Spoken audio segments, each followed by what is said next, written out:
السلام عليكم ورحمة الله وبركاته. أصحاب تقرحوا بدن كسر دواجنا كنا عصب تيم ولا أوفيشيال. وأنا قلت ورقة.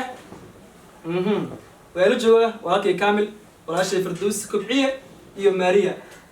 وحنا فرسنا لكنا عاوة إننا شنال كينا ها. هراء وسعني ناس أدو كامل.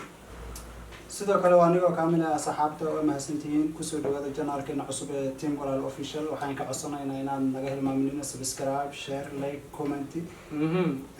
sidoo kale waxaan la fadhiistay walaashay Firdawso Kibciye kulli waa taqaaniin malin baray wajigeeda sidoo walaashay Firdawso wandaway walaashay aad u maasantahay waa idin salaamay dhamaan Team Walaal waxaan leeyahay soo dhawaada social media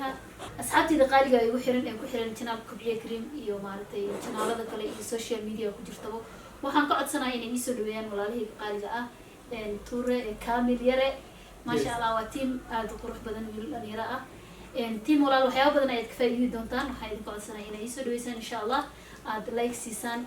commentiga xagga aad ka soo dhistaan share gareysaan subscribe aad siisaan insha Allah aad idin salaamaya waa inta la isku jeclay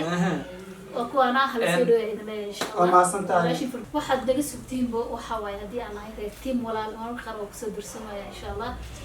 waxyaabo badan oo idin xiiso geliyo ama maaragtay aad ku qosli doontaan insha Allah ayaad naga heli doontaan biilasha ayaan kusoo dhaweynayaa maxaad leedihiin ma santahay walaashay qaaliya Firdawso Kibciye asxaabta waxaan ka codsanaynaa inaan naga hilmaamin subscribe share like comment inta baas ugu dartaan waxaan soo wadnaa waxyaabo badan oo idin xiiso geliya waxa waayo riwaayado iyo adduunka la soo wadnaa asxaabtana la soo dhaweeyay adinka meesha kala kici kare ala kala kiciyo waa sida hor loo sheegay waxa waaye jidka waxa ku soo jiro hadda wax ilaahay halkood yaqaan bilaadna waxba taas ku sheegi karaan soo ma Firdawso misoo shay kaamil sidoo kale